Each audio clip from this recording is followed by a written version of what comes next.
is a Cosmic Octave original podcast. Me and Jake running down the street with a handful of comic books, kicking ass and banging chicks and drinking booze No, not and me. smoking Not weed. me. I'm married. Yeah, well, I'm married. Jake. Can't do that. Yeah. Off panel, off topic with Jake and Tyler. What's up, everybody? Episode 148 of Off Panel, Off Topic. It's Tyler. Wow, I'm Jake. That's an unplanned bit, ladies and You're gentlemen. fucking welcome. I don't even have the time up. How's it? Oh, did I already Not swear? even a minute. Did I already swear? You said fuck. Shit. Shit. Dumbass. God damn it. Fuck. Shit. Okay, wait. From now on, no swears for like 5. Swear to God. Are you ready? Fuck. Let's do this. Starting now. Starting fucking now. After I said that one thing. Okay. What about like time it? What do we got? 5 minutes? We can do 5 minutes without saying a swear. Swears. Just anything that you can't use on like network Can television. I say dick? If you're using it in the wrong context, no, because What that's about not network. titties? No. What can I say, titties? That's like late night TNT at best. Come on, man. That's 5 a.m. You can say titties. That's our FX. You know what? In Jake's America, you can say any swear you want at any time of the day. So are we timing it now? 5 minutes. What time is it? Come on, guys. Defund the FCC. Defund the FCC so we can all see some titties. On TNT. On TNT. Any time of the day or night. Does anybody have cable anymore? No, yeah, come on. Everybody's streaming. The show is nowadays. called Off Panel, Off Topic, if you haven't noticed by now. Hey, you know. We appreciate you being here. Yeah. I'm Tyler. You're Jake. That's right. I don't even have the soundboard up. Yeah. Yeah, what the hell? It's your fault. Be mad at yourself. That's what you get for listening to the show. Well, no, you don't. We're not saying that's what you get. No, but we're saying if you haven't listened before, we are clearly out of our deranged little minds. Yeah, I mean, it's 148. You shouldn't be jumping into this part of the pool, man. Right. You need to wade your way in there. Me? The listener. Yeah. If you've been here before, you know exactly what you're getting into. But we appreciate you if you're a new listener, despite the aggravation of my co-host. I wish we did video so you could just see the face he made. Just like, Stop pandering. it's the face that I make. Okay. A lot. That's how I know. I've seen it in the mirror. Anyway. Yeah. I don't So even know what to, we you know talk what? comic books. We talk pop culture. Speaking of, this isn't a long box, but I just wanted to talk about this because it's bizarre. So I will give Netflix some props because they're doing their whole Netflix is a joke comedy festival. So they've been doing like live shows. They started with on Friday with John Mulaney's show, which is really weird, and I wanted to talk about it. Cat Williams had a special. I haven't seen that yet. And then I watched the roast of Tom Brady. All of those were live streamed. And I got to say, for the most part, didn't notice any lag issues at all. And I watched them live as they were happening, so I was pretty impressed. Yeah. I watched the roast on a delay. I didn't watch that right at the beginning. But regardless. So you watched the edited version. No, I was like a few minutes behind the actual live show. I'm honestly impressed with Netflix has been able to do, which makes me even more like I'm gonna be pretty happy with how they're gonna handle WWE. If this is how strong their servers are on these like pretty big live events, I think they'll be able to handle the WWE stuff. Sure. So when Raw shows up in January, that should be interesting. That's what we should be worried about. Everybody, so John, not AI just taking over people's images and just all of a sudden being like, make people say stuff. Can we Yeah. keep on track? No, let's use. Everybody, gotta take time out of the day for Tyler to bitch about AI. We get it. We don't like AI on this show. Let's use the drop that gets us back on track. Because we're off panel, off topic. Do we have any of them? I don't even know if it works. Just try it. I want to make an announcement. Okay. Episode 150, I'm going to do a whole soundboard overhaul. Oh, We're my gonna God. Fucking wipe this Oh, shit. I thought you were going to say a soundboard marathon. Anyway, we're not doing a drop there. But I Just used, try it. I used that is there not one? I had the Seinfeld drop for a reason.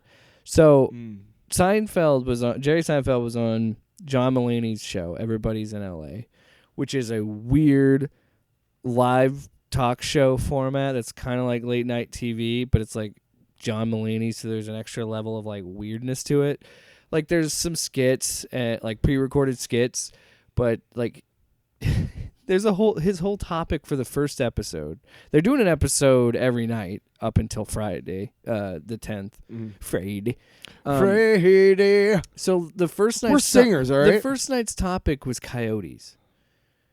So he had a number on the screen you could call at any point throughout the show. They'd have to stop the show and talk about coyotes because there's a caller on the line, which gave it this like weird like Access TV vibe to it, like the fact that we're having like people called into this live TV show that I could be watching on my phone or my computer. You know, like the whole thing is weird, and the set looks like it's a 70s talk show. And like even Mulaney's kind of got a little bit longer sideburns. It's like he's got don't do that. It's is it Richard? Oh God, he has an announcer that Richard Dawson. Richard. No, he's dead. No, Richard Oyeo. He does comedy a lot. He's very loud. He's a character actor. He's in a lot of stuff. Richard something. It's gonna fucking drive me nuts. But anyway, it's gonna drive me nuts here. But anyway, it's such a bizarre show. Yeah. Like, and it's such an interesting format because the reason I bring up Seinfeld, the more I see about this dude, and the more I like see him in like public, I'm like, he's such a fucking dick. Like, I don't get, like, his shtick doesn't work for me anymore. The dude is 70. And he's been doing the same fucking shtick since the 90s. And it caught up to him because nobody likes that Pop-Tart movie that he made for Netflix. Like, what it's been Pop-Tart movie? Unfrosted. He made a movie about about Kellogg's and Pop-Tarts and... Was it a documentary? No. What? It was fictional. What? Or it was like historical fiction. You know, it was Hollywood. Based on a true story, you know. But anyway... Was he in it? Yes, he also directed it, and it's not doing well critically. Like, not a lot of people find it that funny. And I'm like, clearly Larry David was the talent of those two because Curb Your Enthusiasm has always been hilarious. Oh, that show just driving me nuts. But it's like, I love that show.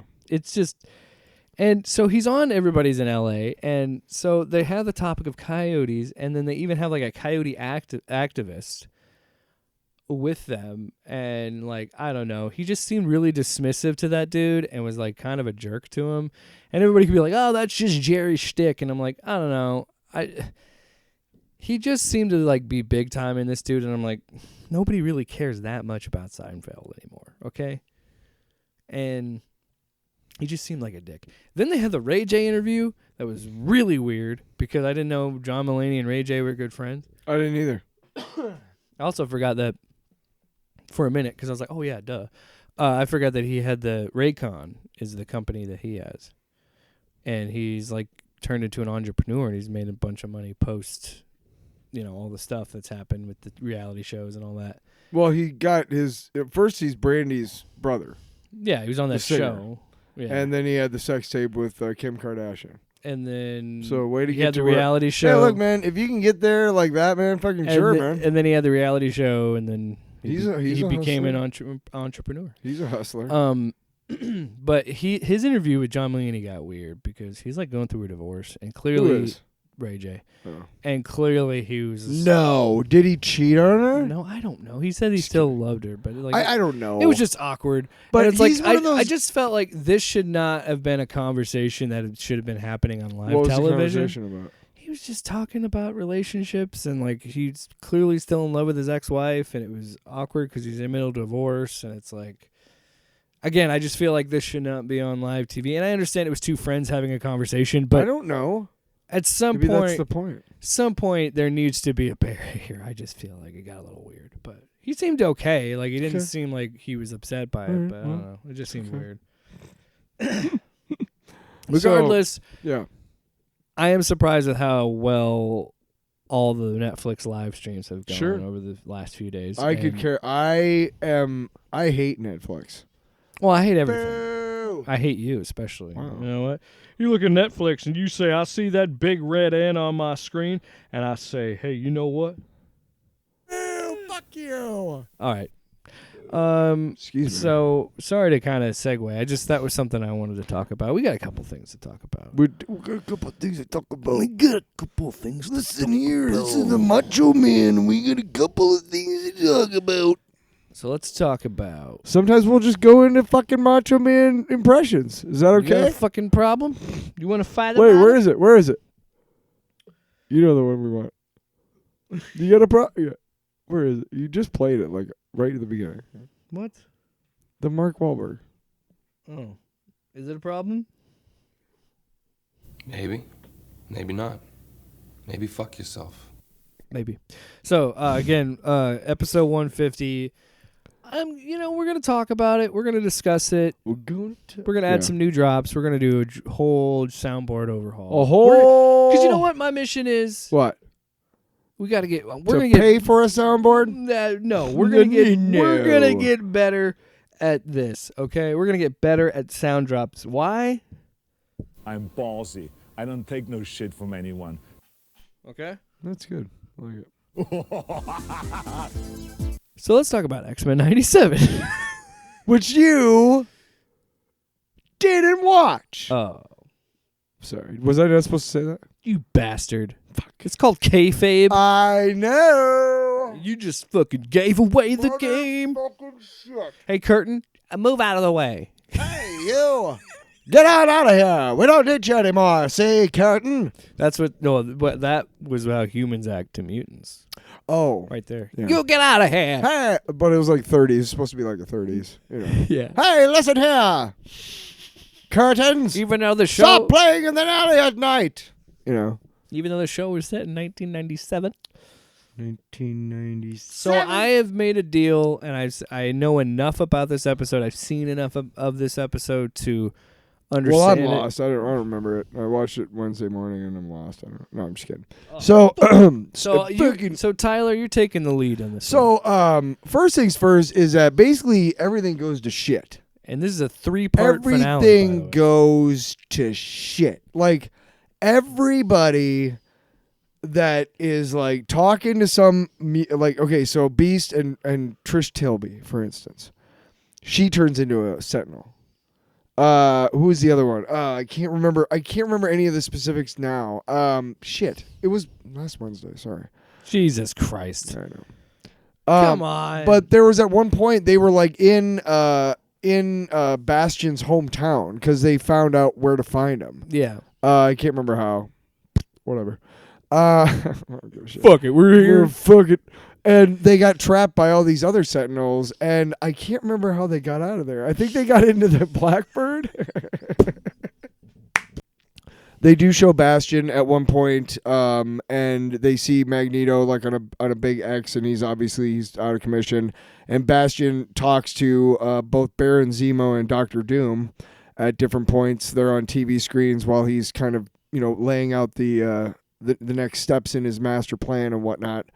And Val Cooper's there, and she's kind of ticked off because she didn't know everything was going to happen the way it was, and they leave her looking up at Magneto, and she's trying to like talk to him, but he's not gagged like he was at the end of last episode, but he just looks up at her, and that's the last time you see them for a while.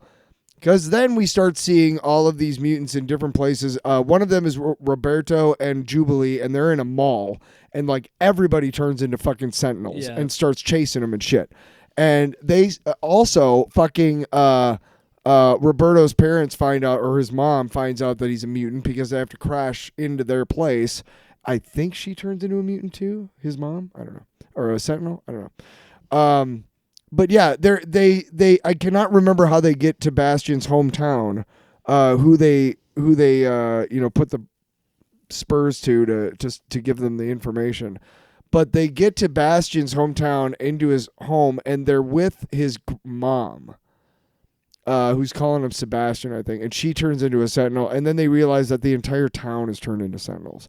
So they get in the Blackbird, and they're flying off and shit, and they're just getting attacked from everywhere, and it's pretty much going to be a losing battle. Everybody's getting attacked, and everybody's just about to get fucked. But we finally got to see Wolverine get a little shine in this episode. Yes. Who does he have to fight? Because he stabs the fuck out of him like a bunch of times. Does it say? I don't have that pulled up exactly. What do you have? You said you have the I have synopsis. the Wikipedia, but it's pretty basic. I mean, I'll pull up another one. Yeah. It's fine. But there's a point where that happens with Wolverine, and he actually has a long, drawn out thing. I can't. Yeah. Is it Bastion's mom? I don't think so. The thing that I've seen surfacing a lot was the part where he teleports to Nightcrawler, and they shoot it. Nightcrawler fucking fights. How the fuck did I forget that? Him and Nightcrawler fucking team up. And but you see him teleport to Nightcrawler from Wolverine's perspective, and that was the coolest shit I've ever seen. Well, Nightcrawler gets 3 fucking swords, and he's fighting all these Sentinels with. Dude, it's such a cool Nightcrawler moment, because anybody who knows Nightcrawler knows he's really into Errol Flynn movies and swashbuckling and all that stuff. And if you ever get a chance to read, I don't know where it would be available, but Dave Cockrum and I think Chris Claremont wrote and produced a 4-issue miniseries called Nightcrawler back in the 80s. A bunch of the X-Men got their own miniseries. Wolverine, Kitty Pryde and Wolverine is one of the seminal miniseries. It's a 6-issue series, and it set the tone for X-Men comics for like years to come. It's where Wolverine and Kitty Pryde go to Japan and a whole bunch of shit introduced. Anyway, but that was really, really cool. I can't remember who it is, but somebody attacks him, and maybe it's just a random human, because again, they're all in Bastion's. No, they're trying to protect Rogue in the hospital. Sorry, shit. They're trying to protect Rogue in the hospital, and somebody comes at Wolverine, and he's got his claws out, and they're flying him. They got him around like a good football tackle, and so he's like flying backwards, and he's just fucking stabbing the fuck out of this Sentinel person, and it's like, okay, clearly they don't care if these humans can be turned back or whatever. Yeah, fuck it. At this point. But then after all this, I mean, everything is lost, dude. Everything is just fucked. Everybody is about to get fucking slaughtered en masse. It's about to be the extinction event for real, right? Mm-hmm. So and then what? I'm not, but because this is the big part. Because we might be all on the same wavelength, so I'm gonna hear you out. Well, Bastion comes back to see, or I can't remember how they reveal it, but Val Cooper has released Magneto. Yeah. And at one point when everything is just fucked, you're just like, I remember watching this and just being like, and I'm sorry I fucked this up. I should take notes this week. But I remember just watching this and being like, what the fuck is gonna happen? Like I don't know how the fuck this could end, right? I believe Cable is in it for a good chunk. Well, I wanted to talk about that. So Cable and his interactions with Cyclops, he talks about how Jean, he can't stop the Master Mold. He explains essentially what he says is no matter what, this is a canon event, basically. He says an absolute point, but it's a canon event. Yeah, that's a perfect way to describe it. A nexus, whatever the fuck you want to call it. It's just like, this has to happen. Because this is what leads to this. So, like, where I'm from is 300 years of war. And it's 300 years of enslavement because they use this, Bastion uses this event to create the Prime Sentinels, pretty much. And we do, so, and then we also find out the stuff with how... don't go past where I say Magneto was released. Okay, you do your... Well, it you know also what I mean? it also goes 'Cause into I want to tell that. it also goes into talking about the technovirus and how the Cable always plays a part in this, and it's also weird because he's older than them. It's also not his mom. Technically, it's not his mom. There's a funny point where they're all in the Blackbird before they leave the mansion. I think it's the mansion, and to go to. I'm pretty sure the four of them, Cyclops and Jean Grey and Cable go. I can't remember if somebody else goes with them. But they all go and they're in the Blackbird, and I think it's Jean who says, "Buckle up," and he's like, "Not funny," or Cable says like, "Not funny," because he's older than them. You're not my mom or whatever. It's kind of a funny moment. Is there anything else I missed? Well, I was just gonna say that there's again Nightcrawler being just the fucking best in this episode.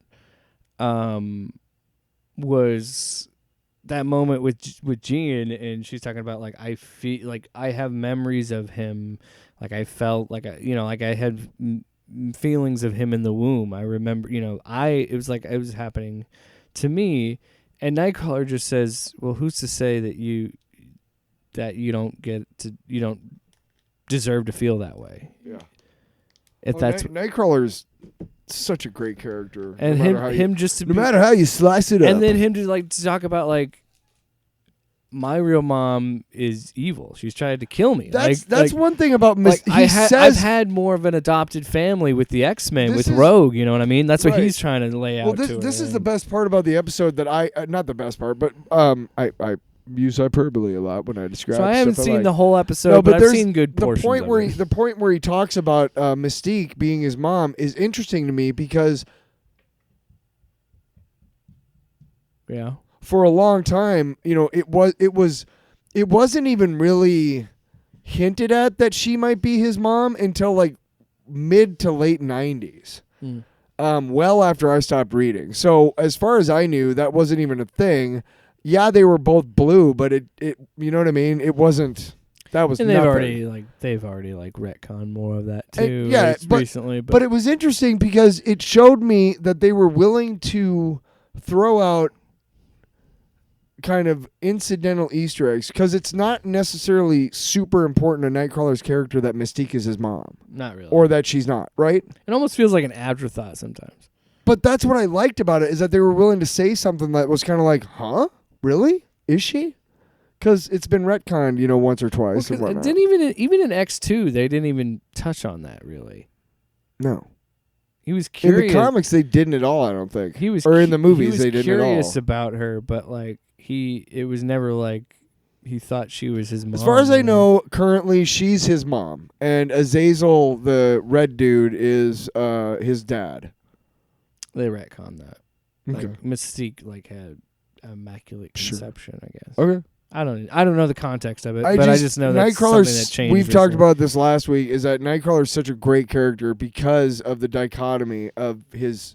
He has such a spiritual soul of like a diehard fucking Catholic. He's just a good friend. He's just a good dude. But he looks like the devil. He's the opposite of Matt Murdock.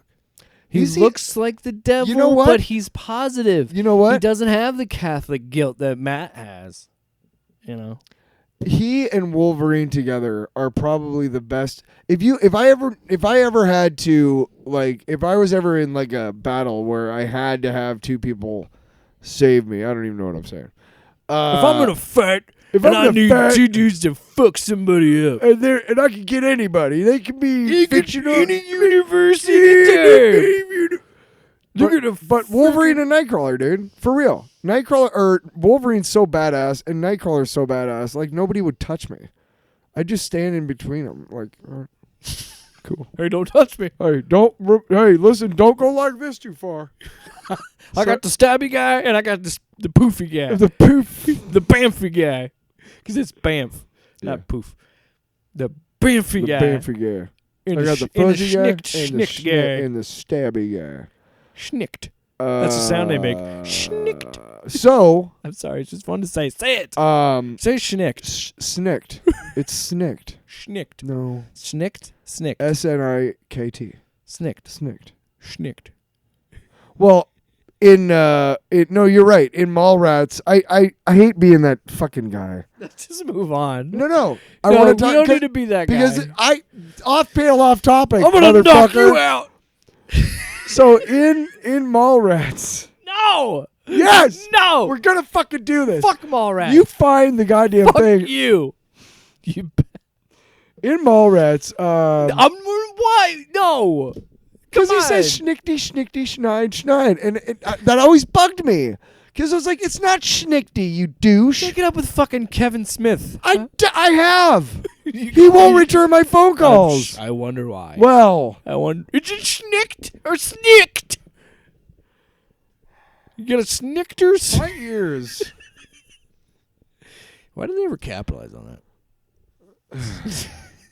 Snickers and Wolverine. Is that what's Snickers? is Now that I'm saying stuff is that weird. onomatopoeia when it's something like Yeah. bam and like Yeah. crunch? Sound effects? Yeah, like the Chomp. Batman, right? Yeah. Like buckow. Crack. What the fuck Zap. are we doing? What are we doing? Ziff. This is why I'm. So then we see that Magneto's been released. I really thought you were gonna start talking about Mallrats. No, we already did that. So, So we see Magneto that lets Magneto, off a giant EMP. dude. No, he like you see him and he's like it's fucking crazy. Like He's got his wang out. they're while he's moving up, they show like flashbacks of him like being released by Val and him and her talking and stuff, and he's looking at his arm with the number on it from the fucking concentration camp and shit, and it's just such a powerful moment, and he gets to where he needs to be up at the North Pole.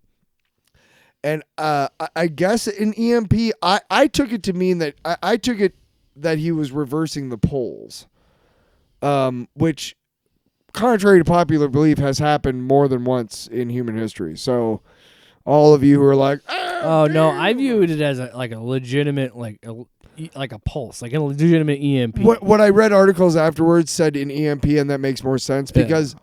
Because Then we see like a bunch of Cameos. The one cameo I remember is Spider-Man, but the one cameo the one thing that was really huge was Silver Samurai in Japan, which is like, why are we seeing him, right? Yeah. Maybe we'll get a Wolverine storyline in season 2, which would be kind of cool, or a Wolverine cartoon, like a really fucking graphic Wolverine cartoon, right?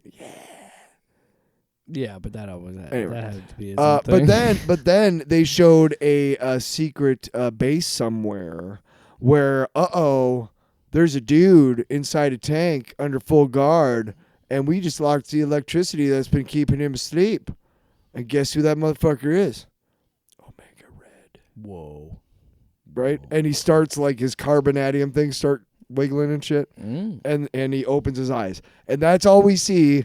And then I can't remember who says it at the end, but he says, I think it's Wolverine, and he goes, I never thought he'd do it. And they're like, what? And he said, declare war. Or I never thought Magneto would declare war. And that's the end of the episode. Yeah, it's a 3-parter, so I'm gonna definitely have to watch all of it and catch up, and then watch episode. I never, back to I this has never really happened in the comics before. There have been issues with like Avengers versus X-Men, and then I didn't read any of the Avengers X-Men Eternals shit because honestly they were trying to hype up the Eternals movie more than anything. I don't even know. I know there's repercussions still in the Marvel universe from that storyline, but to me, Are you talking about Axe? Avengers, X-Men, Eternals? yeah, it was recent. Yeah. I don't. I now people were talking about the gearing up for Onslaught. I wasn't reading comics at that time, or it was at the tail end when I stopped. Do you know who Onslaught is? Yeah. It's the psychic. Yeah, it's whatever. It's hard to explain. I know what it is, but well, then what happened is all these Marvel heroes died, and that's where they got the Heroes Reborn shit. Do you remember that, where Rob Liefeld like did his own Captain America, and he had that horrible fucking big old titties and. You know what I'm talking about, right? Hey, how long was it before from titties till when I said 29 minutes? I don't fucking know. Wait, were we just trying not to say titties? Because that's easy. I don't know when we started. I can saying go other days without saying titties. Can you? No. Because you just fucking did it there. Titties. Titty. Wow. We're disgusting. Anyway, You got that right. we're not. We're basically 12-year-old kids. Hey man, come on, We're fucking Xavier. What was I talking about? X-Men? Xavier. I've never seen this like in the comics where like Magneto does something like this in the context of being on the X-Men side, and also in the respect that, like, you know, it's Rogue has been kind of, I mean, her name in the comics has always kind of been, you know, hey, I'll do my own thing, but she's generally a team player with the X-Men. She's one of the core members of the X-Men. She has been for a long, long time. And it's just when she dropped Trask, justified or not, it's not something that the X-Men take lightly. You know what I mean? And you know, Wolverine be damned. It's No, not. I mean that's just Wolverine. Wolverine right. kills people. Exactly, so, right. Yeah. But that's what I'm saying is I am so fucking hooked into this show because it is exploring an aspect of the Marvel Universe that I've never seen in the comics. So almost every single storyline from almost every single Marvel movie or DC movie has been loosely adapted from something else, right? Yeah. A lot of the storylines so far in this first season have been loosely adapted from other things, other aspects of the X-Men continuity or the Marvel Universe, right? That was what the original This show was too. Yeah. is fucking breaking new ground. I could be wrong, and I'm sure somebody will tell me in the comments, which is fine, because I do want to be, if I'm wrong, I want to know about it, because I can't remember. I don't think there has been a time where like everybody was just against the X-Men and Magneto's like on their side.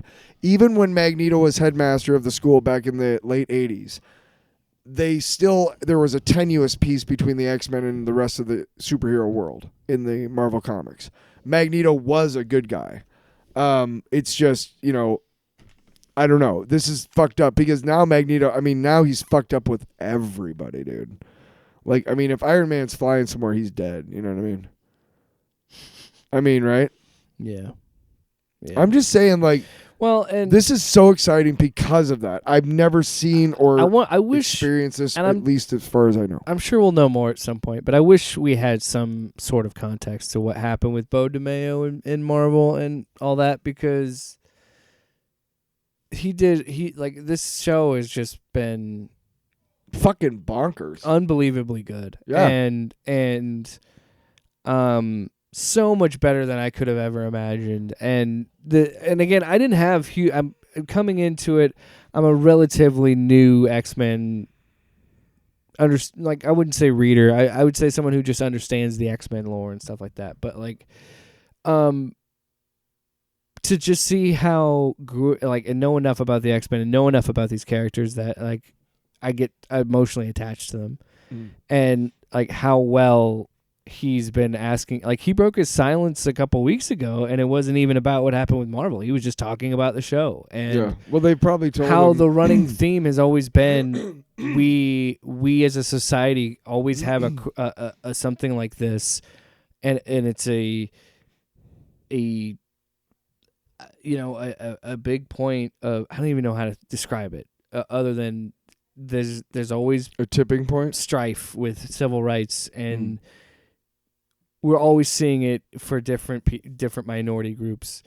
We're still dealing with the repercussions of terrible Jim Crow laws and things of the civil rights. We're still dealing with that. Trans people are fighting every day for their rights. Gay people are fighting for their their rights. survival. Fucking women are fighting for their rights in this country.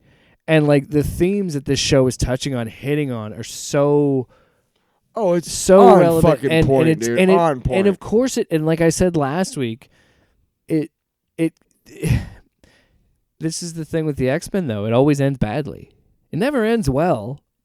It never is. You want to hope that it ends well, but we're also like at this point in this of like, this is so bad that Xavier left fucking his space girlfriend, space wife, to come back because he's like, oh shit, this is way worse than I thought it was going to be. And then you also have Magneto sending off this giant EMP saying, all right, motherfuckers, I tried to give you a chance, and now I'm going to kill you. The very, very last thing of the episode is this Char ship crashes into the grounds, I think at the mansion, I think, and everybody's back in the And mansion. that's when he's to me my X-Men. Yes. Yeah. So that's the very end of the episode. Yeah, man. I think, which is funny because when I was growing up reading, month to month, every, for 7, 9, 10 years, whatever it was, from 82 or 3 to 92. And then again, like I got all of the 70s shit through that classic X-Men comic. So I somehow was able to fit almost the entirety of Chris Claremont's run. Like, as it happened, almost. All 17 years? Well, because like I said, like one month or 1 week during the month, I'd be reading the new X-Men comic, which would be Claremont. X-Men and then blew up in the late 80s. And then the next early week, 90s. I'd read classic X-Men, which was like an issue from him and John Byrne back in the 70s. And they started with the... Well, that's true. It blew up with Giant Size. Giant Size X-Men was like the beginning of the Claremont and like the modern what we know of the X-Men. I believe it was Len Wein and Dave Cockrum at the time. Yeah, technically it was Len Wein for a while, and then it was Claremont after that. Right. And so, okay, so do you know about so the X-Men was one of the most unpopular Marvel comics, like of all the classic ones. Like we're talking Spider-Man, Thor, Fantastic Four, Avengers, all that, right? That was like the most unpopular. It was cool for a while, but it did not have legs. And so I believe 57 issues, were made, and then they stopped it. They canceled it. And then they started doing reprints in the early 70s, and that I think that garnered a little bit of interest, and that's when they did Giant Size X-Men #1, and then they picked up with like number 60 or whatever the next issue was. But for a long time, there was no X-Men, like at all. It was just reprints, if that. Well, and there was a point too where they were really trying to push the Immortals because they didn't have Fox had the rights to the X-Men, so they were kind of like trying to push the Immortals and devalue the X-Men Inhumans, yeah, and so like and then Hickman shows up and there's the whole Hawks Pox and all that, but that's something. That shit was crazy. Yeah, but anyway, I can't wait for us to go through the Sins of Sinister. Yeah, we're never doing that book because it's not a book; it's an event. It's a fucking event. And let me tell you something, Tyler. I want to tell you something right now. When I read this event, I better not be sitting all the way on my couch. I better be on the edge of it. All right. Yeah, I'm very, very excited for where it's going. Me too. These next 2 episodes are going to be fucking Don't get me started crazy. talking about the X-Men. I'll talk your ear Don't off. let me get started. Don't let me get started. Tyler, stop your goddamn singing and start your goddamn thinking about your thoughts on the jeez, I keep burping. The trailer for the trailer for the Acolyte. Well, so yeah, if you're just trying to the Acolyte trailer. Mm-hmm. We rewatched it. So first things first. First things first. That's where I want the YouTube clip to start. The first. Well, that's up to you, isn't it, son? The first time I watched this. Shut up! I'm trying to make a goddamn podcast. Don't make me disown you. No. Oh, I knew it. You always wanted to be my dad. The first. Now we're going to therapy together. Hey. So there's the first thing is when I touching piano. When I first watched this trailer, I don't know if I knew it was a show or a movie, so I thought it was a movie. And anybody who knows me knows I hate a couple things. Racism, just a couple, bigots, bullies, and fucking shitty ass fucking YouTube videos that get a lot of fucking plays and show up in my algorithm. And among those 50s fucking those AI generated 50s fucking things that are awful to watch because they're like moving. These static pictures are moving. It's fucked up. And The ones where people make trailers about movies that aren't real. And you know within like 10 seconds, right? You know within like 5. You could tell. When Right. Oh, that's a fan-made. fucking guy. That's Oh, reused footage. Yeah. So fucking angry about that shit, right? So I'm sitting there and I'm like, all right, well, let's see this shit. I didn't know it was a real thing. So I'm like, within like, 5-10 seconds, of course, I'm like, oh. Hey, Hey. what's this thing? And then I see Carrie Ann Moss. I'm like, well, I know that's not found footage. She's never dressed as a Jedi in anything. So you were like, this could be fake, but I wonder if Dude, it's real. until then, I honestly was like, okay, this not until then, but yeah, that cemented it for me. Obviously, like, oh, okay, well, this is clearly not. Also, the Asian dude who was in Squid Games gave it away too. Like he's never dressed as a Jedi. Yeah, I'm just so glad that we're telling a story that's so far removed from the Skywalkers and Palpatines and all that stuff. Because, like I've been saying, we've said it ad nauseum on this podcast. We said it a bunch of times. We and a lot of people think that Star Wars is better when you can kind of expand outside of this stuff and do things outside of the things in between. And you and I have talked about lore and timelines and how there's got to be a problem there because, like, well, clearly they all died because why else weren't they in these movies? Or be like, well, it's a vast universe. They're on the other side. I'm like, were they though? Because Din ended up on Tatooine at one point to help out Boba. So that's what bugs me is like the Mandalorian is nowhere in the sequel trilogy. Yeah, and they neither kind of shot is, themselves in the foot on that one. Right, and you're like, well. But regardless, that's what I mean. Is like I understand this is still technically in prequel territory, but it's just like what we talked about with James Mangold's Star Wars movie that is going to be set thousands of years earlier. Yeah. I'm fine with that because it's still very far removed from the Skywalkers, and they and I love that we're doing like different fighting styles. Mm-hmm. In this, we're exploring different Jedi fighting styles and kind of and I love that because we don't see we saw that in this prequels trilogy, but it was just flippy dippy shit and it was not good. But this is like legit actual fighting with lightsaber, which again making him seem like a fucking sword is cool. Yeah, how the fuck is that the prequel trilogy had better lightsaber shit than the fucking sequel trilogy? How do you pull that? I don't know, dude. I don't know. Snoke's throne was pretty sick. That was a sweet lightsaber. But that wasn't a duel. That's the exception that wasn't a proves duel. the rule of the sequel trilogy. That wasn't a duel, though. That's the exception that proves the rule of the sequel trilogy. Anyway, good lightsaber shit. Point is, we're back, baby. Where's my lightsaber shit? Lightsabers are back. Lightsabers are back. Hey, and we're going downtown. We ain't gonna take no shit. Is this the theme song of the Acolyte? What? Is this the Acolyte? You know what we need to do now? We need to put that underneath the Acolyte trailer.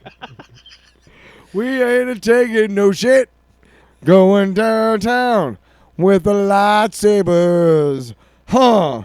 The Acolyte. The Acolyte. Gonna fuck shit up on a Saturday night and go kick some ass and do. Acolyte.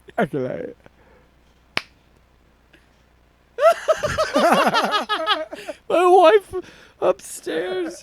I've heard better.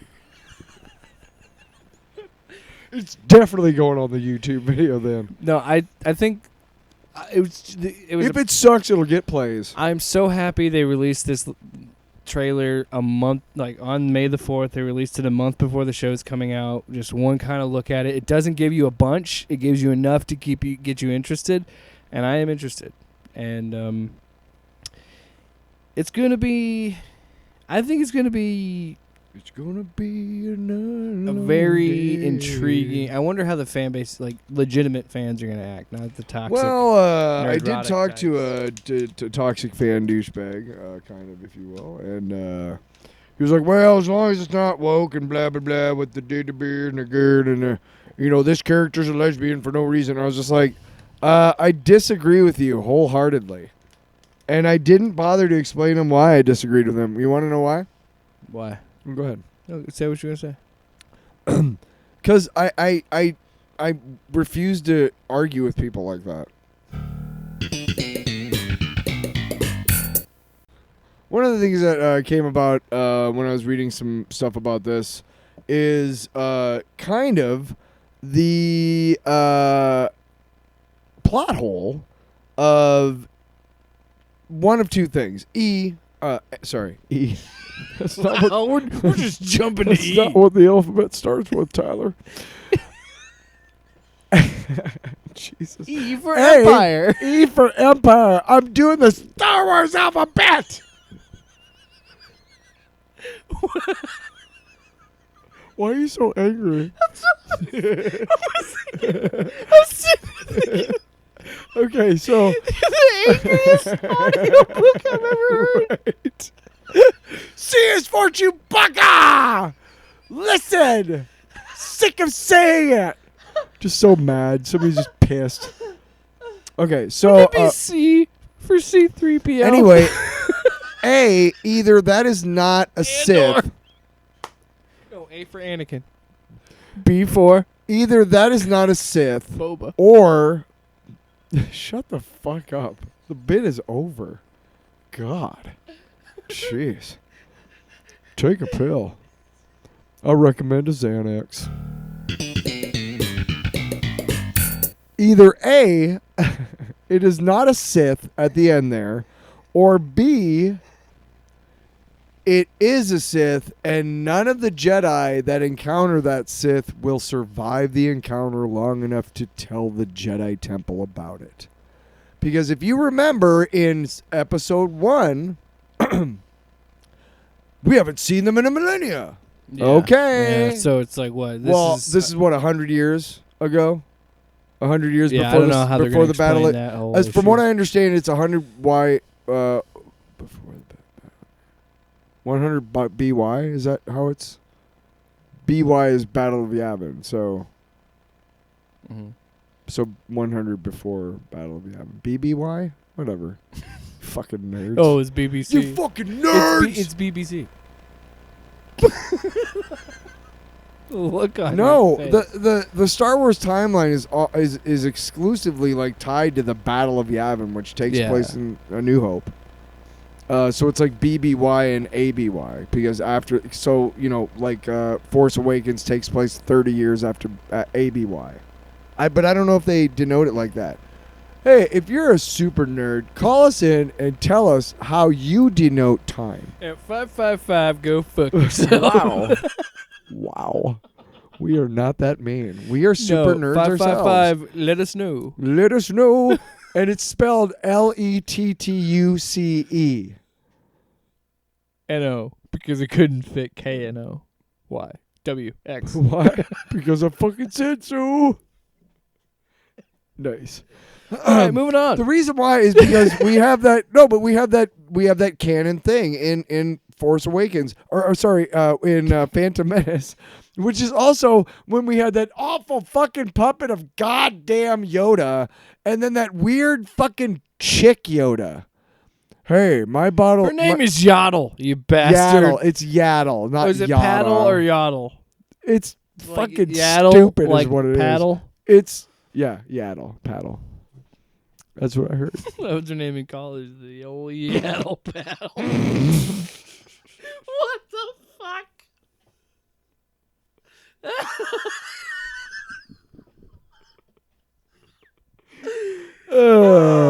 So, The Boys season 4. No, hang on. We're not. Where do we go from Yaddle Paddle? Because we haven't talked about it. So what do you think it is? Do you think it's Do you think it's a Sith, or do you think it's something else? Or I mean, do you think it's?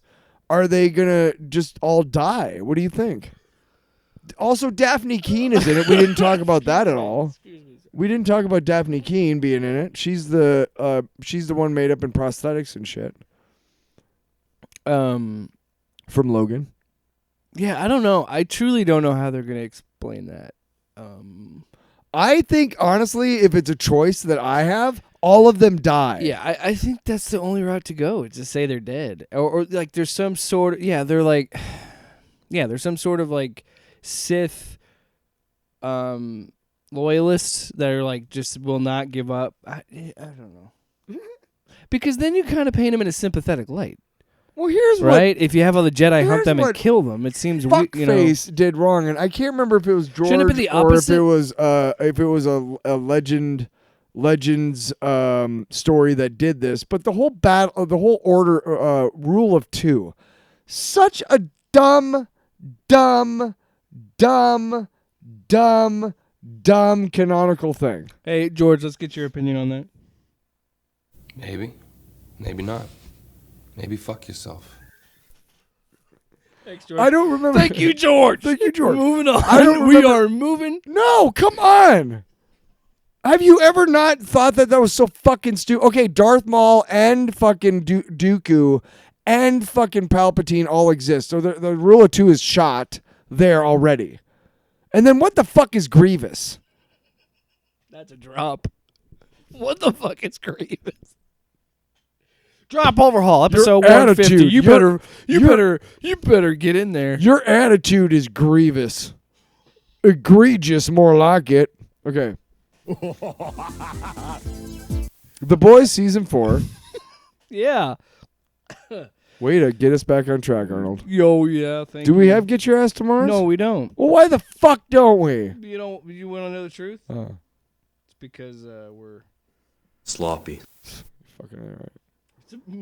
So, Boys season 4, more carnage, more laughs, more carnage, more laughs, more carnage, more laughs, more more carnage. carnage. Here's what I keep thinking. Like while I was watching my first reaction while watching the trailer is, oh my god, it's so gory.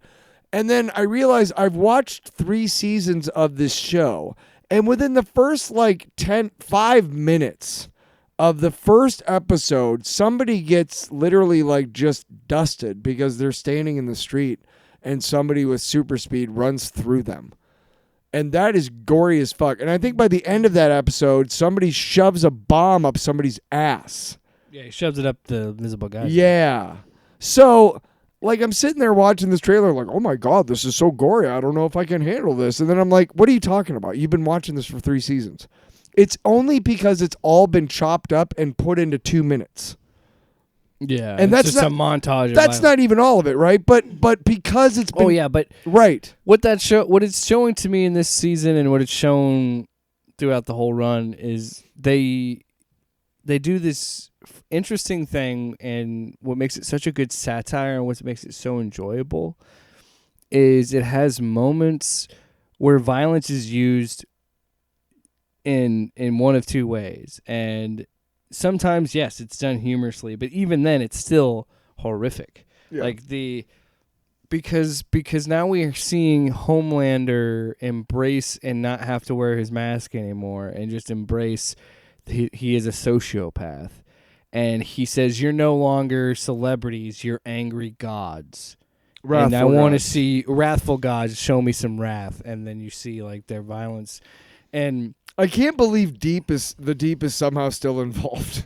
it is still fucking hilarious. But Because that first season, you're like, he's gone. by the way, in a matter of time. By right? the way, the writing of this show... Didn't he even took off the team for a while? Yeah, but the writing of this show is his character arc. Yeah, I mean... Oh my god, yeah. Dude, when he's fucking... Just last season, he fucked an octopus.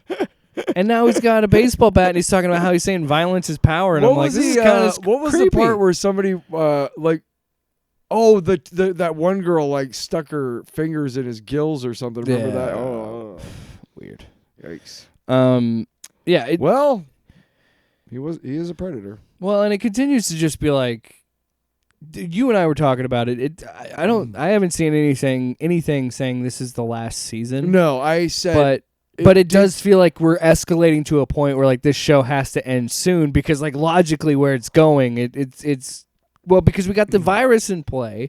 We have all these storylines converging, and I truly think something big has to happen this season, and I mean like Butcher, maybe not Butcher dying, because I still think they're going to follow the main arc of the books to some extent. Mhm.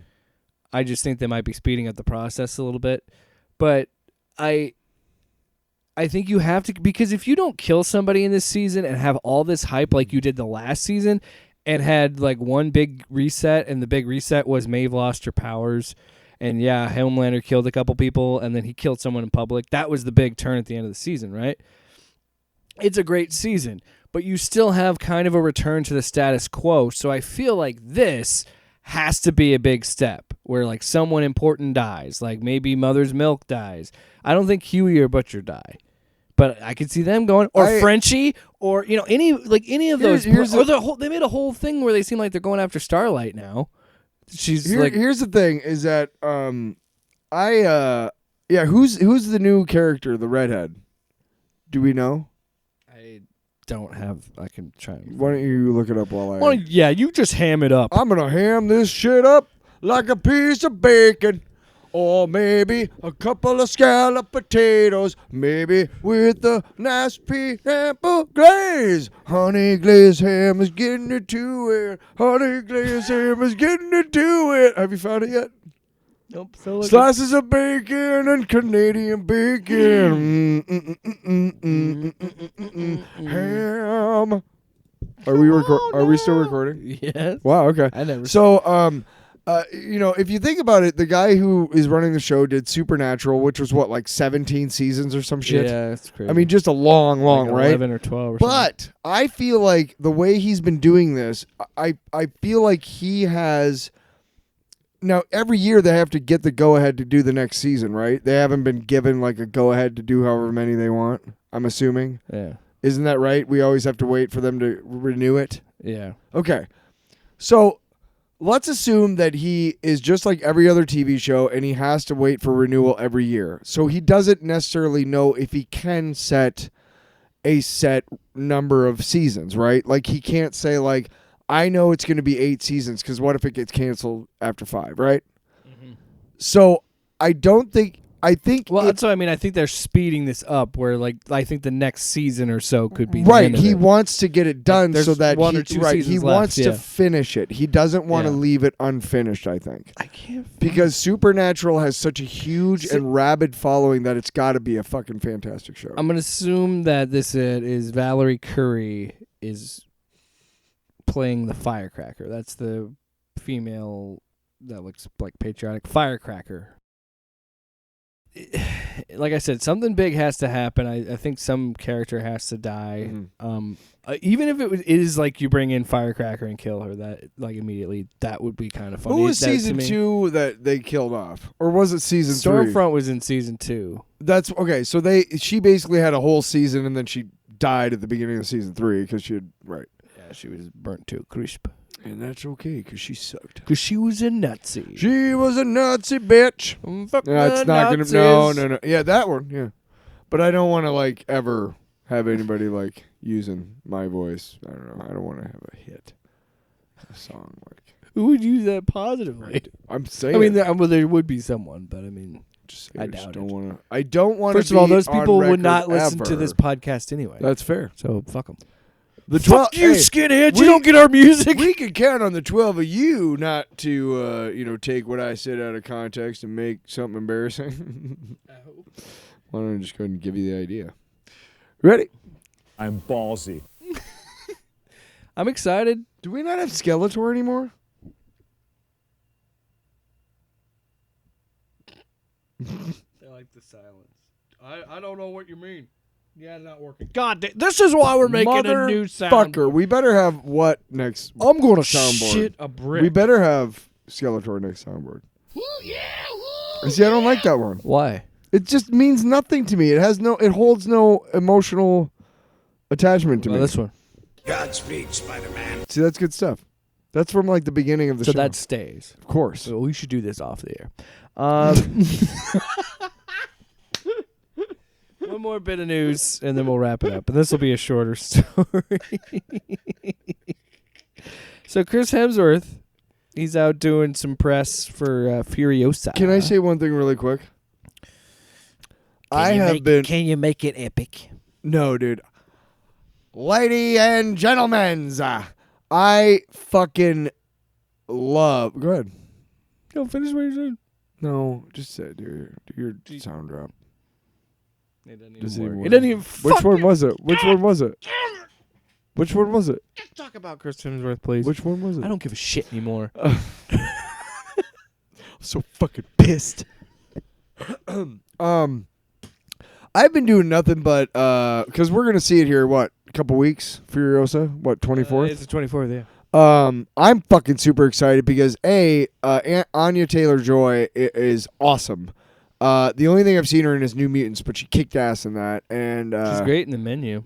The what? The Menu. Yeah, I haven't seen that one either. It's a good movie. Good I should check movie. it out. I should check it out.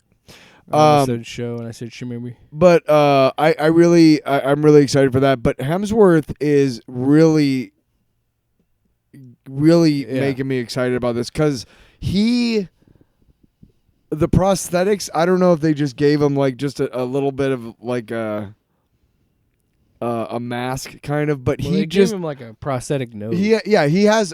I know he has prosthetics. I'm saying like I don't know if that just gave him the freedom to act like he's just so fucking. He eats the fucking scenery in every fucking scene, you know? He was doing an interview for Vanity Fair. Yeah, I saw that. And he was talking about like how excited he was to do this. Yeah, because not just to be a George Miller Mad Max. And he said but, like it was fun for him to like get lost in this character and get lost. And he in does, this. dude. And, it looks so good. And he. And well, who do we have here? But what I love about these Mad Max movies is I don't know if it was George Miller said it or someone said about these movies, and I want to go back and watch them before Furiosa because I have all of them. But it's just interesting to see him be so excited about this because in his interview with Vanity Fair, he kind of apologizes for Love and Thunder, and he already kind of talked about it. Where he had previously said he felt like, yeah, maybe it was a little too silly. Maybe we just leaned in. We were having just too much fun. Look, people have their opinions about that movie. I enjoyed it, but I do see how people, and rightfully so, I think how some people could think it's too silly. It was too silly, and I just think that they let Taika. Do we have that? They let him. Oh, I was gonna do you if it fucking works. Oh wow. They let him. I think they let him have like way too much freedom. And what I mean by that is that they should have said like, hey, we still. I know it's formulaic and whatnot, but the fans that watch this stuff are looking for a movement forward in this larger story, and you're not giving us any of that. You're giving us Hercules. That's cool. But not really because we don't know if Thor's coming. You know, I mean, so what does that do for us? To quote Hemsworth, this is but it was a fun movie. Hemsworth said, quote, I got caught up in the improv and the wackiness, and I became a parody of myself. I didn't stick the landing. I think we just way to go, Chris. I think we just had too much fun. It's always hard being in the center of it and having any real perspective. I love the process. It's always a ride, but you just don't know how people are going to respond. And that was him previously talking about Love and Thunder. And again, I think there's fair criticisms of that, but it is just interesting to see Hemsworth kind of publicly apologize for that. And you can tell it kind of bothers him a little bit. But I think they could bring it around with Thor 5. If we commit to the idea of like, okay, we're gonna have Thor versus Hercules, like right, that could be a fun movie. I could see them being a Thor now, another Thor. So help me God! So help me God! If you don't fucking bring in Beta Ray Bill, oh my fucking God! Hey, better yet, let's mix it up. Bring in Ares too. Fuck it. Bring in. Maybe it's because I've been reading that Punisher book, but bring in Ares and Hercules. Fuck it. Oh, could you imagine? Oh, could you imagine? I could do without Go Ares. back to we've done this space trek in Thor. Bring him back. No, we could do some more space truck in Thor. Or but have Because that was like all the Kirby stories, from the 60s was. we can do shit with but bring in There Beta was- Ray Bill, bring in all this other shit. Is what Well, I'm they saying. had like Tales from Asgard was like a secondary story in like the really back in the day in the Tales of Astonish and shit before it was Thor, and it was just stuff that happened in Asgard. So that gave the fans like the Asgard shit, like hey, these are the gods and they're fucking doing their shit. And then Thor was off like fighting the living planet and going to like the dark dimension and shit and meeting the high evolutionary. Anyway, go ahead. Well, it is sad I'm to just some really- level, but Yeah. I do think that there's still hope for it in his character. I don't think he's done with the character, and I think there's more stories to tell. But There's always stories. and Get let- Walter Simonson can- to direct the next I one. want everybody to get a little perspective here. Mm-hmm. You also have to understand Love and Thunder had insurmountable expectations because the last 3 appearances of Thor, you can almost look at that. We're monsters at the box office. But you also have to think of it as a trilogy. If you think about Ragnarok to Infinity War to Endgame, Thor, that arc is awesome. Such a great arc. And no matter what you did on the other end of that, I think you could have, sure, you could have told a good movie there. But I just think that's also some of the aspects that are into it of we have to, and they were just trying to do too much. They were trying to also have Jane be involved and Gore and yeah, it was too many things going and Korg and Valkyrie. I look. I got to be honest. Like if they had left the goats at the beginning, the screaming. like that's funny as hell. But like the 2 or 3 times that they made another appearance, it was like okay, Yeah. don't butt me. Hemsworth is gonna be just fine. He's gonna be fucking awesome. No, in I'm. Furiosa. I Oh can't my wait. god, are you as excited for me as I am for him for that role? Yeah. Like I think he's just gonna. I love. One of my favorite actors is Willem Dafoe, one of our favorite actors, and one of the things that we love about him. Do you like Gene Hackman too? Of course. One of the things we love about those actors is, and they appeared in a movie called Mississippi Burning together, which I just watched, which is really good. But one of the things we love about them is that This soundboard, dude. I can't wait for 150. one of the things about, don't you have Godspeed Spider-Man?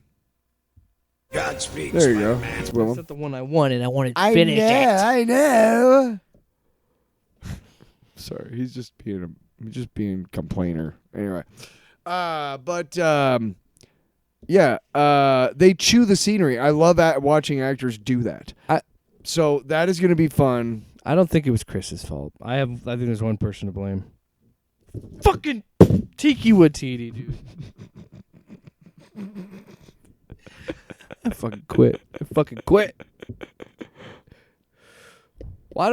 This is why we're doing a soundboard overhaul. Doing a soundboard overhaul. Somebody get a gin and tonic. Unzip it. No, I write the words.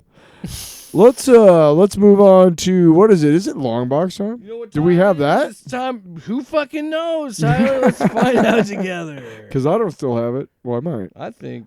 You made it up.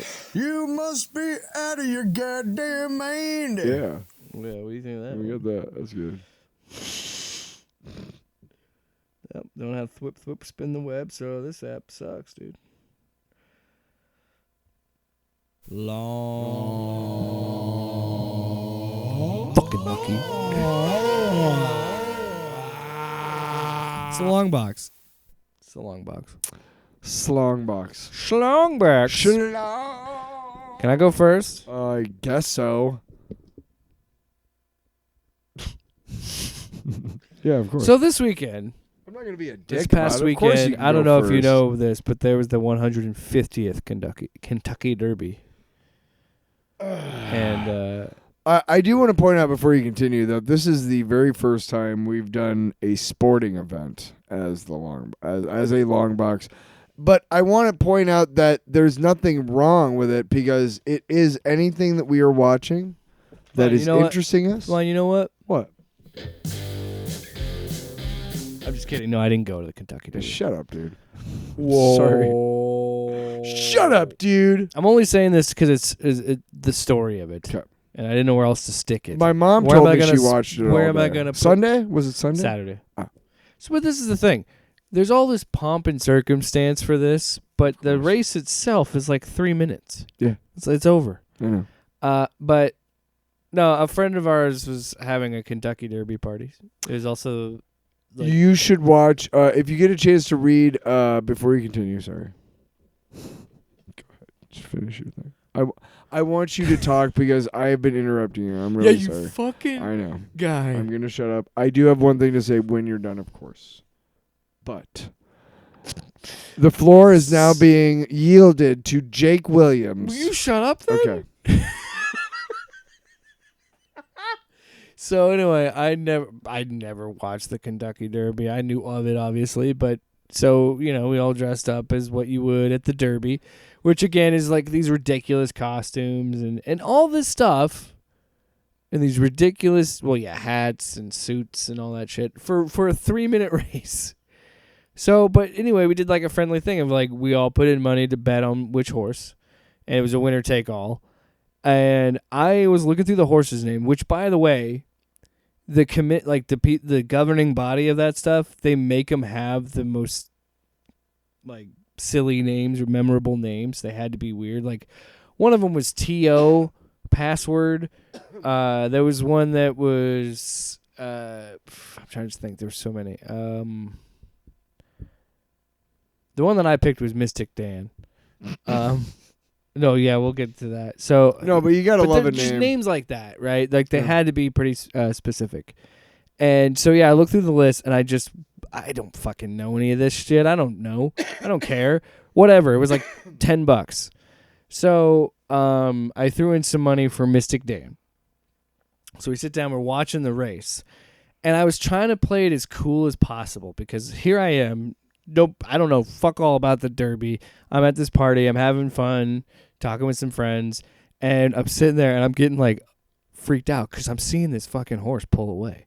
Like I'm seeing Mystic Dan come up the left side or the top of the screen. I see him pulling away from the other horses. I'm freaking the fuck out. But I'm trying to play it cool. I'm like this, like that, because I don't want to get too excited if he loses, And it was these other two horses. He had a big lead, and these other two horses are just coming up on him. He won. The horse won by like the tip of his fucking nose. That's how close it was. And I just being like, yeah, Mystic Dan, like freaking out because I randomly bet on the funniest name I could find because I was like, Mystic Dan sounds like a dude that's either a porn star or a magician or some dude who does fake palm readings or probably all three. But Mystic Dan is a fucking champion. And that's America. What did you want to talk about, Tom? Yes. I have been I've been watching a lot of the Star Trek movies because the first one I saw when I was a kid, but I also did not but I've seen most of them in the theater, but the Next Generation had 4 different movies, and it was Generations, and then First Contact, and then Insurrection, and then Nemesis, which is Tom Hardy at his best Tom Hardy self. Now, I had never seen the last 2, and Insurrection. Oh yeah, we'll get to that after this.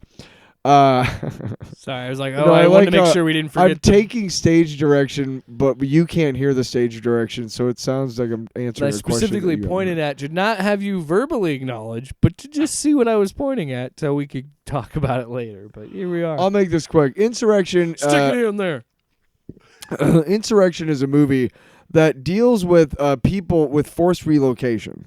And it's fucked up because like the Federation's in on it, whatever. I'll let you watch or I'll let you watch the movie and try and unravel that fucking stinker of a plot. And also, or go to the Wikipedia page and try and unravel that gobbledygook of words. It's literally it's such a winding and stupid, like there's so many.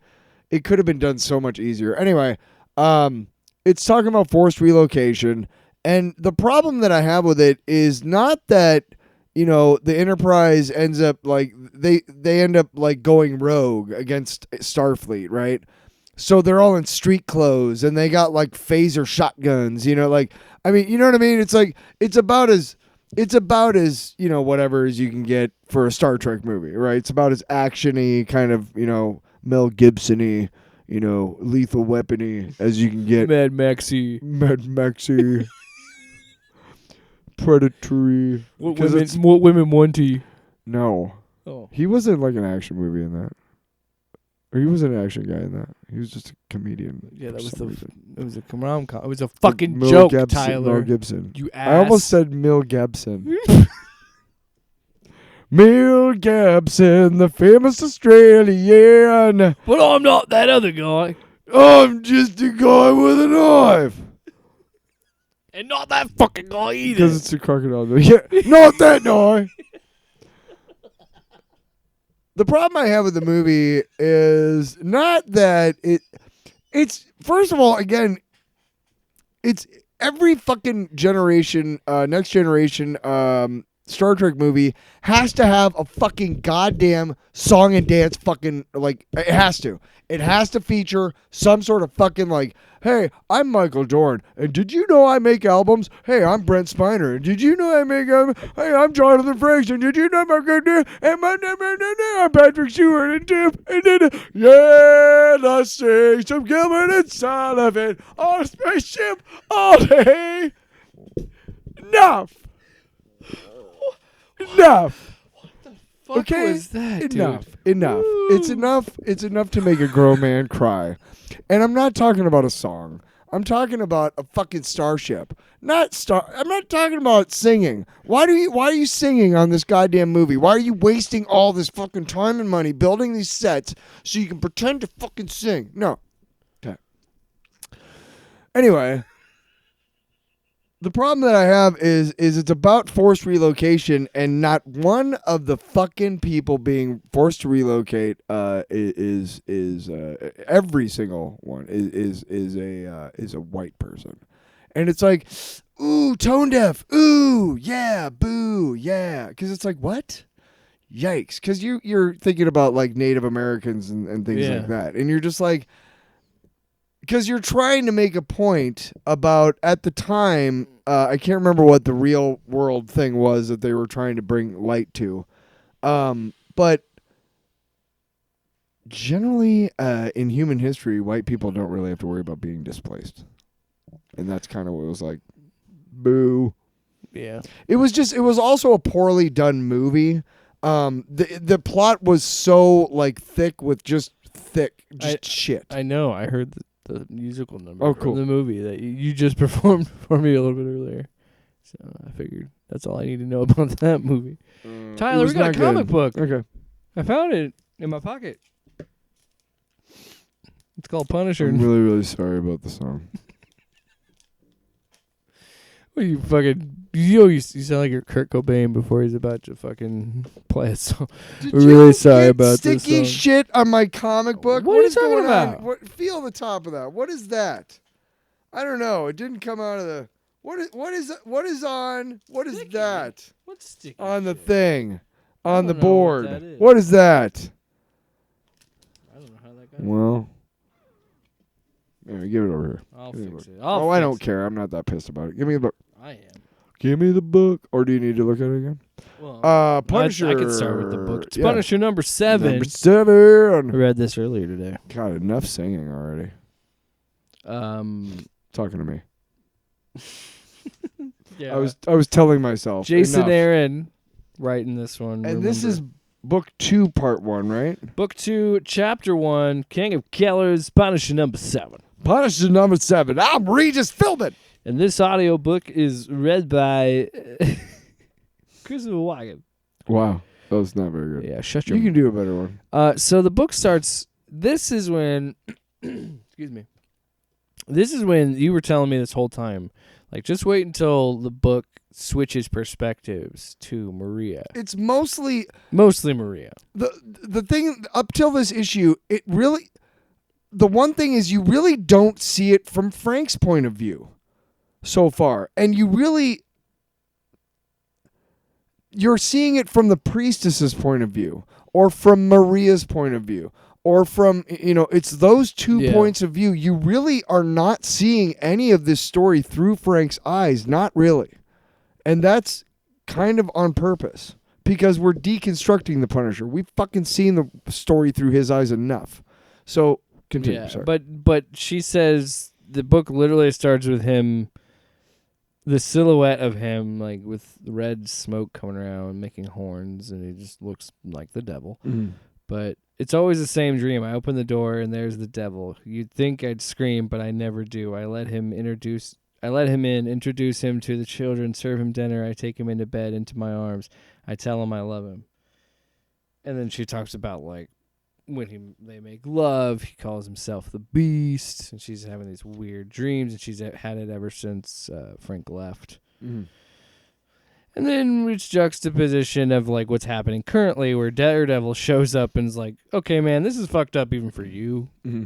And yeah. And hey, I don't know if you know this, but I did run the hand at one point. It's not a good idea. They're just going to use you like they used me. And then they have a great old fight, but I love how the fight ends. Well, yeah, when Frank Matt knows how to goad him because he's known Frank forever. Yeah. And he's like, oh, is that your reanimated wife in there? Let's see what she thinks about all this shit. And then he has a moment where he activates the Beast, and his eyes turn red, and he's like, "Stay away from my wife." And then they have a fight, and that's when Matt was like, "Oh, you really believe this shit?" But before that, this bit, I took a picture of it, I posted it on Instagram. This page, when in the middle of the fight, we have another flashback where Frank comes home, and like a lot of Army veterans and people that served and went to war, he's kind of having trouble adjusting back to regular life. He was sleeping out in a tent in the backyard. Oh, is that when she comes home and she thinks the worst has happened, but they're all sleeping in the tent? Well, it's just the thing where she says, like, he didn't come back home. His one true love was war. And he was grieving the loss of his one true love. So we're starting to plant the seeds in this story of saying even Maria sees that, oh, this, like, Frank isn't normal. It's after that. Yeah, it's right there where, like, and then she's... But then the next few pages, she's worried, doesn't know where the kids are, the place is a mess. And she says, like, of course I'm worried. I left him alone. Of the man Yeah. Yeah. But then, and then we get to Frank and Daredevil just kicking each other's ass. But I love, there's a point, where it's fucking at the end of the fight. You're going backwards. Oh, are you talking about after the exorcism? Yeah. I forgot about that. Okay. So yeah. Yeah. So Matt, that Matt to me knows, is awesome. Matt knows that his Daredevil's like trying to exorcise the Punisher. So once his eyes go red, Daredevil's like, "Oh shit, you've actually accepted the Beast." I know because this happened to me. So I talked to Dr. Strange. He taught me how to do an exorcism spell. Yeah. And so he burns a cross on his. I hope the head. hell this hurts, you fucking piece of shit. But yeah, they have a whole exorcism, and it doesn't work. It talks about when Frank goes to confession, right? And they talked about how it goes confession because Frank is turning a corner. He's being more active at home. He held her tight. He tried to tell her about when he killed that guy, but he couldn't quite do it. Like, and that's when she starts to understand, like, he never left a war. He's always had a war, and he's always had these chains, which I know the last cover of this book, and I was like, ooh, we're setting it up here, where she talks about the chains that are on him, and he keeps slowly taking the chains off, and like the last cover, he's literally in chains and there's blood and everything. But the whole back, and then that confession where he probably did tell him of all the people he's killed, and or just the thoughts he was having, and when he's walking out of the fucking confessional out of the church, when they get kicked out of this church, like it's so bad that she gets kicked out of the church and they never want to see him again. And as he's leaving, we see all these dead bodies. And some of them we've already seen. And then others of like, are these people that he did in the future? Are these people that he's done to a war? We don't know, but we just know, like, okay, just bodies. We keep going with this story of like, no, he's just a murdering sociopath. That's just who he is. And, you know, for years we've just justified that because his wife and kids, and then this story is saying like, he was always going to be this way, or that he's always going to, or that all the guys that he's killing are bad guys, and you try and justify that shit, and you can't. And this so brilliantly spins and turns it on its head. This mythos of the death wish storyline of a vengeful father killing bad guys. Well, that's where we see that revenge has no end. It doesn't end. Because it doesn't satisfy you. Violence and vengeance never solves anything, and it continues a cycle. It never breaks a cycle. So Frank Castle becomes the Punisher. He goes and kills everybody responsible for his family's death. But he never stops. He never stops. Right. He's a mass murderer. If he really was taking revenge for his family, he would have killed those guys and been done with it. But no, he got a taste for it. But here we're learning that he's had a taste for it for a long time, way before he went to Vietnam. Previously in the Punisher mythos, he unlocked that part of himself when he went to war in Vietnam. Mm-hmm. But before that, you know, it's never really been explored. Mm-hmm. It was always kind of looked at as, well, of course he had a happy family with Maria and the kids or whatever. So after the exorcism, it doesn't work, and like Matt is like, must have maybe said a wrong word, but we'll keep working at it. Yeah. And then also I want to point out before this, Daredevil was beating the shit out of Frank, which again shows you the level of like fighters these two are. And you know what I liken it to as a recovering alcoholic. What I liken it to is a lot of times when I was still using and stuff, you want to say like, well, Hemingway used and you know Cobain used and all these, you know, they used and they drank or whatever, and it doesn't really matter because you're all in the gutter at the end of the day, right? And the Punisher to me seems like a guy who can't quit the habit, and Daredevil's the guy in the rehab program who's trying to get him in the rehab program. Like, dude, I know what this is. Don't do this. Right, but also. There's a reason why he's kicking his ass because Daredevil is fucking clear-headed. Yeah. Abso-fucking-lutely. And you know the Punisher ain't either because he's clouded not only by the hand and the priestess and all this the beast or whatever bullshit. the fuck. He's thinking about Maria because she's starting. We find out later. Huh? I just came up with that analogy, huh? Yeah. Look at that. But what he says at the end of the fight, he said, that's all? Look at that. He grabs Daredevil, holds him by the throat, and says, "Look at me. With whatever senses you've got." Oh, I am Frank. I'm looking right at, and then he says, "Look at me and tell me if this is a man possessed." Pretty much saying like, you can't exorcise me because I want this. And he's levitating in the air, and that's where Matt says, "I'm not afraid of the beast. I'm afraid of you." Yeah. Because again, this is Frank. Who, and I'm going to be probably completely wrong by the end of this book.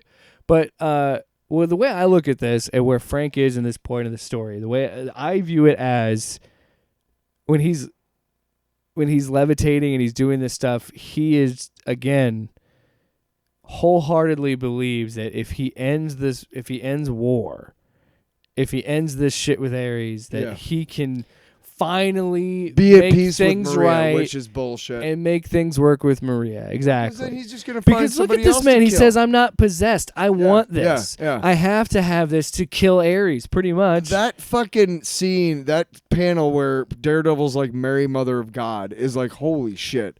That's, to me, it's a real powerful moment in the story because it's the first time we're seeing somebody outside of this compound, in the regular Marvel universe, if you will. And of course Daredevil would know because he's been there. Right, but Daredevil's the perfect foil for this story in so many ways. So Aaron, hats off to Jason Aaron for crafting it gets better from here, bro. So it's not then quite we come done. back to a flashback of Frank Maria's like, we can go to the churches. He's like, we don't need to. I also, is this crazy city. I want you to have protection. Oh yeah, he gives her the gun.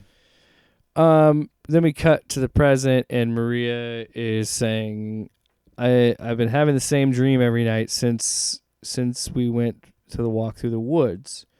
And it makes me wonder, is she talk? And then it kind of is like, okay, where are we calling back to the beginning? Oh, is this thought? I dream that there's a devil at the door. It's the same dream. You're safe, Maria. Of course I am. I'm with you. Blah, blah, blah. You know, she's being sweet. And she's like, the kids are not coming back. He's like, they're not. And that's probably for the best. And then she says she's starting to remember things. And we get a flash of her bloody corpse. Like, hey, remember, she's dead. She died. Yeah. Because it's not enough that you see the fucking bullet wounds in her face and her arms. And, like, it's just so... Every shot of her is crazy in that art style of how detailed and how truly torn to shreds she was. Yeah. Oh yeah, that's like the art is so good because is that where she leaves? Yeah. The art is so good because every time, sorry, I fucked up. Every time they show her in that stuff in the present in the present day, yeah, it's very. It's almost like two artists drawing Spider-Man. Like one artist is going to always draw the exact lines on Spider-Man's outfit. Another one is going to imply them in most of the shots. You know what I mean? In most of the panels. He's not going to painstakingly, you know what I mean? It's depending on the art style. In the art style of the guy who does the present, which is, I believe, who did we say it was? Saiz, we think? Saiz is the one, yeah, I think. Yeah. As Akita does the flashbacks, yeah. For sure. You can see very clearly because there's a hole in her face and one or two in her chest and her body. There's one in her back. Torso. Yeah, there's holes. Yeah. And it's not like we're not showing her naked or anything like that, but they show different shots where they're in bed together or whatever. She's looking in the mirror or whatever, and you can see these holes, and it's very prominent, especially the one in her face. It's just a really cool. It's a really good detail that brings home how flawed and selfish. I'm trying to get the right words. Yes, because even if Frank he could is doing. end this war and end Ares, it's still for a selfish gain. It's still to get a second chance. She's still dead.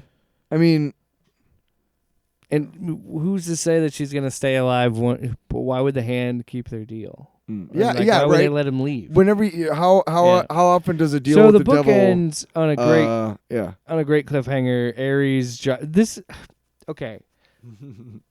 This is what I think is so great about this art and the writing of this book. I want to hate this visual. I really want to fucking hate it because it's so stupid and silly on paper. Yeah. But in the context of this story, I kind of fucking love it. So Ares shows up with his army, and they're all in like current, like fucking battle armor. Yeah. Current like bulletproof vests and shit, tactical shit, machine guns, but wearing gold, like Greek helmets. I don't want to say Spartan. Some of them look like Spartans, but the traditional, it's traditional Greek helmet. The Roman centurion helmet with the fucking feathered top and shit. Then there's fucking Ares. This giant douche nozzle. He's like 10 feet tall easily, He's right? so big and stupid looking, and I love it. And he's got this big flowing horse hair on his helmet, and he's wearing that fucking Punisher battle chest, battle armor. And then this is where it gets real fucked up. Because you're like, this is so weird and stupid and awesome, and I love it. And then it shows him saying, oh, well, we can't get into the compound. Nobody knows how to get in there. Everybody that tries dies. And then he's like, oh, we'll figure it out because we have members of the Hand that they didn't kill earlier that they tied up like fucking, as he says, my dogs. And they just whip them and make them lead them to the compound. Lead us to the Punisher is the last words. What? Yeah. Well, no, there's just It's a great visual because he is such a fucking douchebag. That's what I mean. Ares. This is what I mean. Okay, he's like But- 6 feet, But 7, or he's like 8 feet here's tall. the problem with this thing. But Kinda he's huge. How this works is making it look cool. Is I think people are gonna miss the point that these all look like fucking idiots. And I'm saying it is a contradiction. That's why, like, it's an oxymoron, Right. Because on one hand, it out of like just looking at it out of context, it looks stupid. But in the context of the story, it makes sense because guess what? Ares and his apostles are fucking dorks. Well, that's like when I was talking about the art style that shows like the bullet holes. Like I wasn't trying to say like the bullet holes that she has are cool because they're not. I mean, they're bullet But I can holes. guarantee you, there's some But- people but- that got the wrong idea about Ares. in No, this. I mean, what I mean? like in my lexicon, cool describes a lot of things, and like I was trying to figure out the right words to say, you know, like okay, how do I describe But that it's these just- bullet holes are really like they're not neat, but because they add to the story so much It's- and the art. That's just what it's just good. It's just really good storytelling when you can take something that sounds silly on paper, but put it around and have a character look intimidating and menacing like Ares, but also so silly because at the end of the day, why is he mad? He's mad because Frank found a new god. You know, He's a fucking baby. yeah. And that's what makes it good. You know why? Because that's like Ares in Greek mythology. Yeah. The Greek gods were petty little bitches. And that's what Ares is. Are petty little bitches. You hear me, Zeus? Fuck you, dude. Send a lightning bolt down. Send a lightning bolt down. Make me a powerful god. Talking to you, Lord Zeus. Yeah, fucking douche. I think. That's probably the end of the show. Yeah, I mean, Right? there's no going back. Do you think there's any? Do you think there's any other Well, way? I mean, we always try to find like a good way to end the show, and I mean, let's just Cursing Zeus is the way to go. sure. You feel real stupid. Hey, my name is Zeus, and if I'm we a just- big fat turd. You feel real silly when you see a swan coming down in my basement. I'm like, hey, you get away from me, you sexy And then swan. that swan tries to fuck me. That's what I'm saying. Ain't no Affleck. You know what I mean? Off panel, off topic with Jake and Tyler.